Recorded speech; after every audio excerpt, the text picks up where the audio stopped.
در مورد اینکه فردا قرار است دو مراسم تحلیف در ارگ و سپیدار برگزار شود و از دیدگاه قانون اساسی افغانستان این به معنای چی است، بیشتر میپرسم از آقای عبدالسبحان مصباح، معاون اتحادیه حقوقدانان افغانستان. آقای مصباح، سلام بر شما، خیلی خوش آمدید. فردا کشور به طرف دو قطبی شدن خواهد رفت؟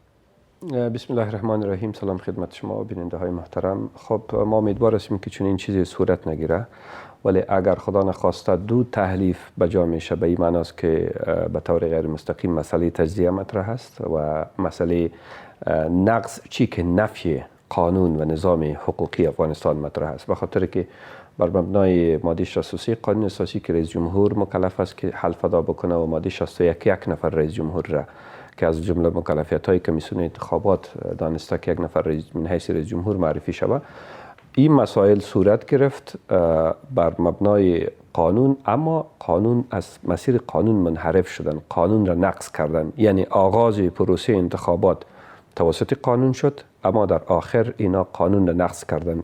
بناهن به خاطر نقض یک قانون بسته نظام حقوقی باید و حاکمیت ملی باید نقض نشه.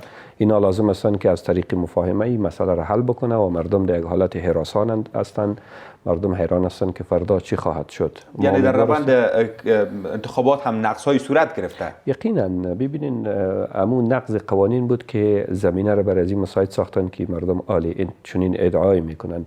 مثلا نقض بسیار مهم مسئله تقویم انتخاباتی بود که همواره توسط کمیسیون ها نقض شد. از طرف هم تصامیم آخری کمیسیون شکایت انتخاباتی که بر مبنای از او اینمی 10% و 15% از رای هایی که باید به اساس یک نوع معیارها باید اونا ارزیابی و تفتیش خاص میشد، اونم مسئله حالت گنگ را داره. در اون مورد وضاحت باید کمیسیون شکایت انتخاباتی هنوزم وقتش است ارائه بکنه.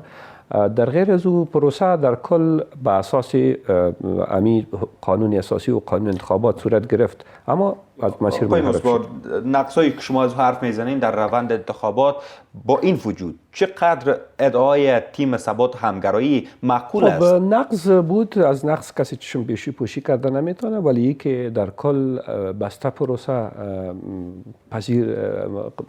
قبول نشه، من فکر میکنم که هم بسیار زیاد کار عاقلانه نیست، به خاطر که امی کاندیداها در تضاد قانون اساسی کمیشنرها را تعیین کردن و امی قانون انتخابات بر تضاد با ماده 109 قانون اساسی و با استفاده نادرست از ماده 79 قانون اساسی دوباره تعدیل صورت گرفت. خب زمانی که اینا اگر واقعا از لحاظ حقوقی میخواستن این پروسه را تعقیب بکنن، خب در اون زمان باید این پروسه تحریم میشد و اصلا قبول نمیکردن که کمیشنرهای قبلی عزل میشدن، منعزل میشدن در حقیقت، و اینا به کار ادامه پیدا کردن. زمانی که اینا پذیرفتن بالاخره در مرحله آخر پروسه، زمانی که انتخابات کمیسیون انتخابات نتایج را اعلان کردن، در این مرحله اینا اینطور یک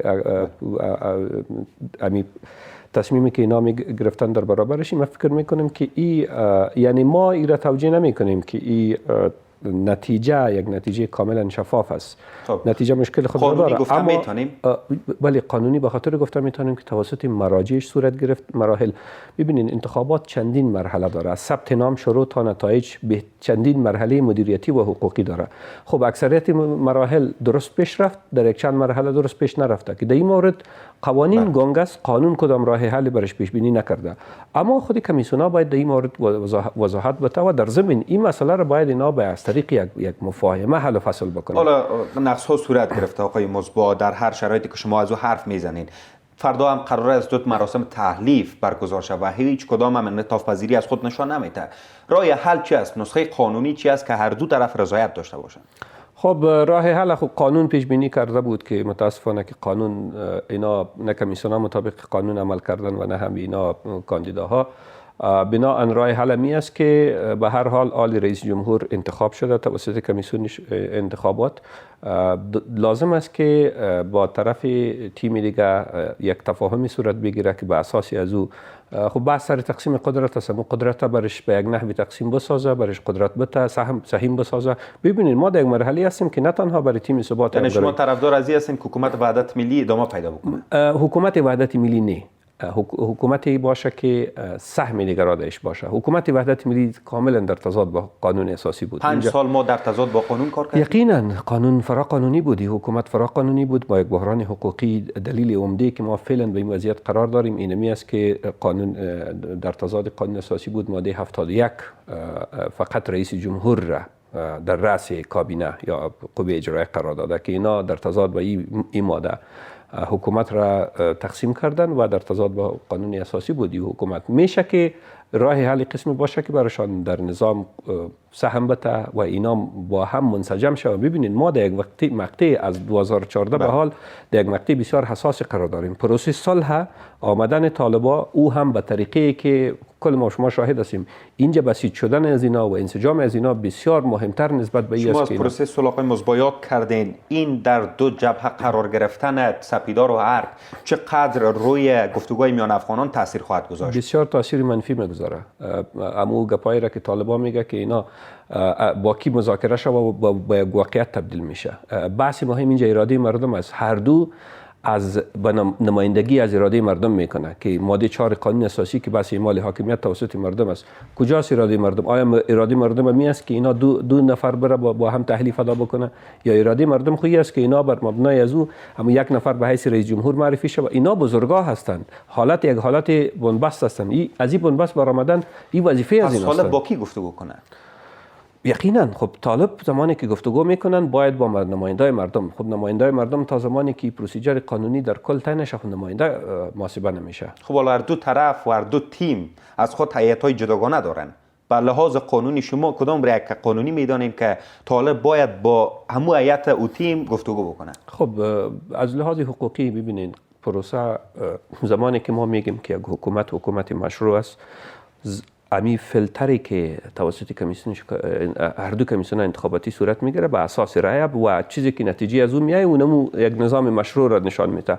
زمانی که نظام مشروع شد اونا میتونن هیئت هم تعیین بکنه و در مسائل بسیار حادی ملی اینا مداخله بکنن. شورای ملی هم نقش خود داره که اینا هم در این مسئله نقش خود را بازی بکنه. اما مهمتری است که در این مقطع زمانی هم یک نفر رئیس جمهور به اساس ماده 61 حلف ادا بکنه و ما یک نظام مشروع داشته باشیم و پس آقای موسی با نظر به چنین شرایط فکر میکنین که در گفتگوهای حکومت افغانستان بالاخره با طالبان ما از دستاوردهای 18 سال در شرایطی که ما به طرف دو قطبی شدن بریم چه دستاوردها را از دست خواهیم داد؟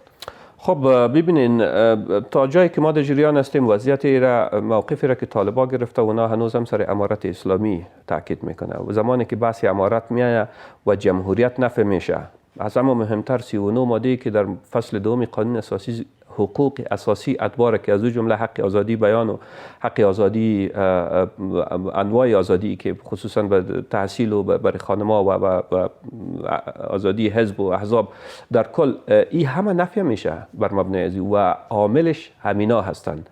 هر آن حالتی که خدا نخواسته از این بعد میایه عاملشان فقط این نمی هستند. ما امیدوار هستم که این دو تحلیف برای فردا ادا نشه، فقط ما شاهد یک تحلیف باشیم و اینا یک سازشی را بکنن که بر مبنای از این ما بتانیم از این بحران بله باشیم. آقای مصباح به عنوان آخرین پرسش خیلی کوتاه نسخه حقوقی و قانونی را بر وضعیت کنونی چی میدانین؟